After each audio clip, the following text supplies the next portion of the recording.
Okay,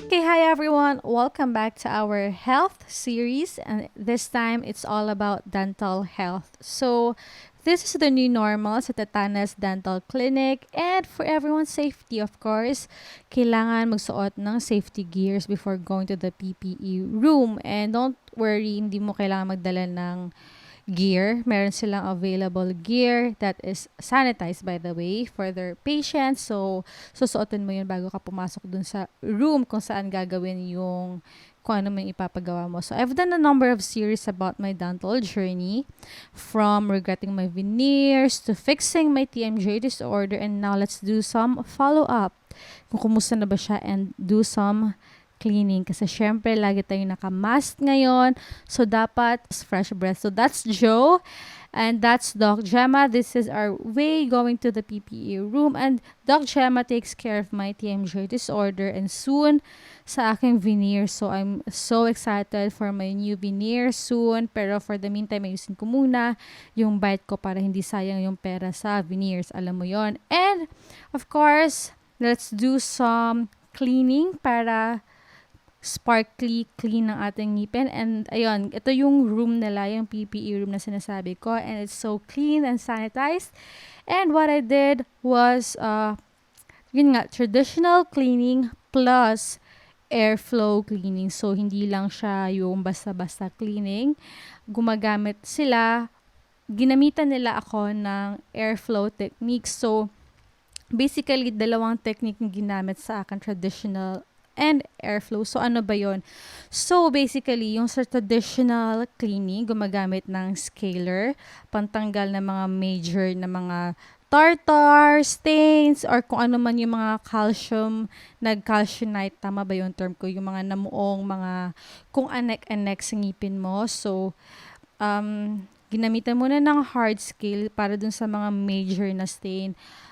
But, after the hard scale, after the traditional cleaning, ginamitan ako ng airflow cleaning. So, ano ba yon? So, airflow is non-invasive and hindi siya mangilo sa ngipin kasi gumagamit sila ng hangin, malakas na hangin, water plus powder na nag-act as parang sa airflow, it uses strong air, water, and powder that acts as power washer sa ngipin, and inaabot niya ng linis yung mga gums. So, perfect to sa mga sensitive yung gums kasi katulad ko, sensitive yung gums ko, madaling mamaga. So, yun nga, walang pain.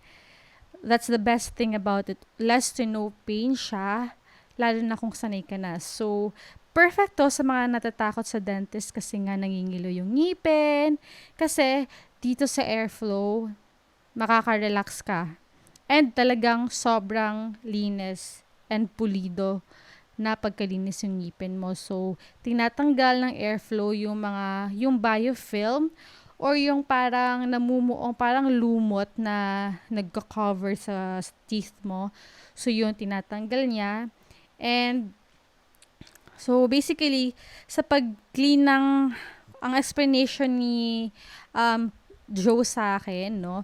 Kumbaga, sa paglinis ng sahig, may mga nakadikit na sticker, ginagamitan yan ng scrub to clean. Then, wash mo ng water na pressurized, mas madali nang linisin ang dumi. So, ganun yung dating, parang ganun yung comparison ng traditional sa airflow. So, may mga dumi kasi na nakadikit talaga and mas mabilis maalis sa traditional cleaning. Then, ipapolish talaga nung airflow yung ngipin mo para wala yung, alam mo yung makapal ng ngipin. Yung mga tao na parang kumakapal tingnan yung ngipin kasi merong parang dumidikit na film na basta yung biofilm na sinasabi ko, yung mga namumuong kung ano-ano sa ngipin. So, yun.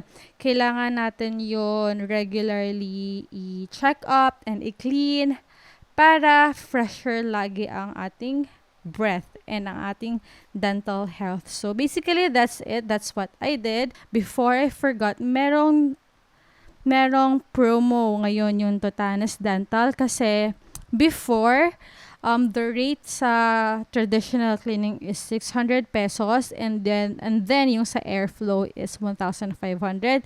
But ngayon, nag-promo sila na 1,500 na lang, meron ka ng traditional cleaning plus airflow. So, sobrang sulit. Para naka-less ka ng 600 pesos and na-experience mo pa yung total cleaning talaga gamit yung airflow.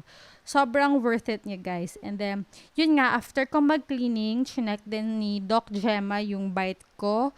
Chinek niya rin yung dental splint ko kung napudpud na ba. Pero so far, in fairness sa akin, kahit lagi akong umunguya at kumakain, hindi naman siya napudpud.